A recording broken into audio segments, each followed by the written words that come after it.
और अभी ये 2000 रुपए की तो समझ आई, अगर 2000 रुपए, सॉरी सोशल मीडिया पे आपने बहुत सुन लिया होगा, थोड़ा सा आंखें नीचे करके इंसान शर्मिंदा होकर बताता है कि जी आपको 2000 देंगे, उस पर बता भी नहीं है 2000 में क्या क्या कर सकते हो। शुक्र है रवानी में कोई यूरोप का टूर या हज उमरा नहीं बीच में कर दिया। और जो फिल्म इंडस्ट्री पे सब्सिडी दी है आपने, अगर वो हज पर दे देते, क्योंकि हमारे अब्दुल शकूर साहब बहुत ऐसे हाथ लहरा लहरा के कि मैं वहां पर गई थी, मैं वहां पर गई थी, तो कहां है? इतना साफ झूठ। यहां पर लोग वहां पर 9 लाख रुपए जमा करवा रहे हैं हज का, यहां पर आके कह रहे हैं कि वो मेरी वजह से उन्होंने पता नहीं 6 लाख या उतने कर दिया। फर्क तो कुछ भी नहीं आया, ये इल्जाम दर इल्जाम। लेकिन एक बात की मुझे खुशी है कि अगली दफा जो 2023 में इलेक्शन होंगे, कोई भी हुकूमत आए, मे भी इनमें से कोई आ जाए, या इल्जाम नहीं लगा सकेंगे एक दूसरे पे कि पिछली हुकूमत है, क्योंकि पिछली हुकूमत में तो ये सारे थे। घप्पा घोटाला, आप कभी कराची आइएगा तो मैं आपको घप्पा घोटाला खिलाऊंगी, फिर आपको समझ आएगा कि वो घप्पा घोटाला है क्या। ये मतलब ये जो बजट है, अगर आप इसको गौर से देखें तो ये दरवाजे से दिया और खिड़की से वापस लिया, कान इधर से पकड़ा या उधर से पकड़ा, कुछ इस किस्म के फिगर्स में आपने अवाम को उलझाया हुआ है, बात कोई नहीं चल रही। IMF मुझे समझ नहीं आती, वो हमेशा गरीबों की चीजों पे कट क्यों लगाती है? कभी IMF ने ये क्यों नहीं कहा कि आप लोग अपने खर्चे कम करें? IMF ने ये नहीं बोला, मैं किसी एक पर्टिकुलर जमात की बात नहीं कर रही, कि ये जो 10-10, 20-20 बंदे जहाज भरकर आ जाते हो अरमानी और गुची की चीजें पहनकर, ये तुम लोग मांगने किस मुंह से आते हो? मांगने वाले के तो इतने ठाट बाट नहीं होते। ये जो आई एम सॉरी 13 जमातों का एक घप्पा घोटाला बना हुआ है, इनको तो किसी ने नहीं रोका। ये तो आप बैठ के कोई चीज कोई रोकने वाला ही नहीं है। आप लोगों ने तो अल्हम्दुलिल्लाह, आप इदारों की बात करते हैं, इंस्टीट्यूशन की बात करते हैं, बाकी तो छोड़े, आपने तो इस इंस्टीट्यूशन को बेतौकीर कर दिया कि यहां पर आता है कोई एक, वहां पर सहाफी कोई इक्का दुक्का बैठा हुआ होता है, इसकी कवरेज नहीं होती, लोगों को पता नहीं चलता कि हम लोगों ने उनके लिए क्या बात की है। तालीम की बात करें तो वो तालीम नहीं, तालीम ऐसे कौमें ऐसे थोड़ी बनते हैं कि फ्री के लैपटॉप और आईपैड बांट के, कि ये खाली कुर्सियां जो हम लोगों का मुंह चढ़ा रही होती हैं। मतलब ऐसा कौन सा काम है वो हम लोगों का या आवाम का सामना क्यों नहीं कर सकते?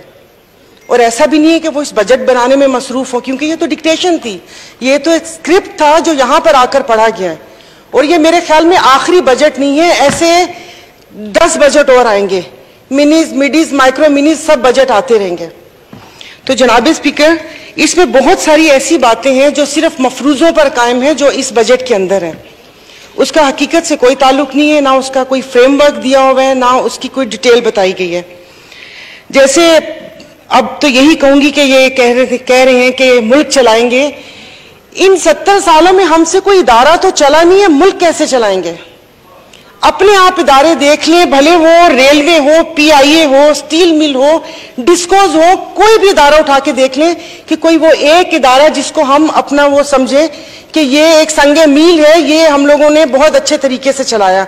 हर इदारे का तो बुरा हाल किया कि वो पाकिस्तान के लिए यही है कि जिसको भी मिला उसने अपने हिस्से का नोच लिया। खाना तो फिर भी थोड़ा तमीज का लफ्ज है, नोचा गया है ये मेरा पाकिस्तान। और पिछली गवर्नमेंट के ऊपर जितनी भी तनकीद हुई है वही सारे काम इन्होंने किए। तो जनाब स्पीकर, मेरे ख्याल में अभी जो कल एक वजीर साहब का भी बयान आया था, चाय की प्याली एक कर दें, तो मतलब अपने खर्चे क्यों नहीं कम हो सकते? अपना प्रोटोकॉल क्यों नहीं कम हो सकता? जनाब स्पीकर, आप ही सुनने वाले, आप ही को कह रही हूं, क्योंकि ये लस्सी पी हुई है, इन्होंने सही में लस्सी पी हुई है, सोए हुए हैं। तो क्योंकि ये जो वहां पर चीखते थे उस वक्त इतना शोर शराबा होता था, इतना शोर शराबा होता था, वो लगता है कि जैसे पता नहीं उनको कुछ अब समझ ही नहीं आ रही, कानों में रुई डाली हुई है या आई डोंट नो क्या किया हुआ इन्होंने। कसम से प्लीज रूलिंग दे, वरना कल मैं यहां पर इश्तिहार गुमशुदगी के यहां पर टैग में लगा दूंगी कि यहां पर ये इसी तरह, मतलब समझ नहीं आती ऐसा कौन सा काम कर रहे। इन कुर्सियों में क्या है कि जो आप इख्तिदार पे आते हैं आपकी गर्दनों में इतने सरिये आ जाते हैं कि आप इंसान को इंसान नहीं समझते।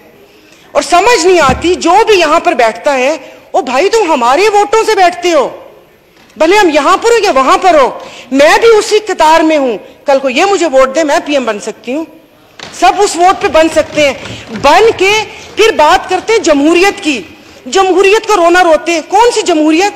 इन पार्टी से पूछ ले, कभी इनसे पूछा है कि इस बंदे को वजीर बनाएं कि ना बनाएं? जो ज्यादा करीब और शाह के से ज्यादा जो शाह का वफादार होगा वही अगली चेयर्स पे होता है। तो फिर वो शाह को खुश करेगा कि आवाम को खुश करेगा? एंड में भाई अपने दिल पे मत लीजिएगा, पता नहीं किसने उठा के आवाम को 2 भूखे शेरों के आगे फेंक दिया कि चीर फाड़ कर लो इनका। अपने पे मत लीजिएगा। शुक्रिया जनाब स्पीकर।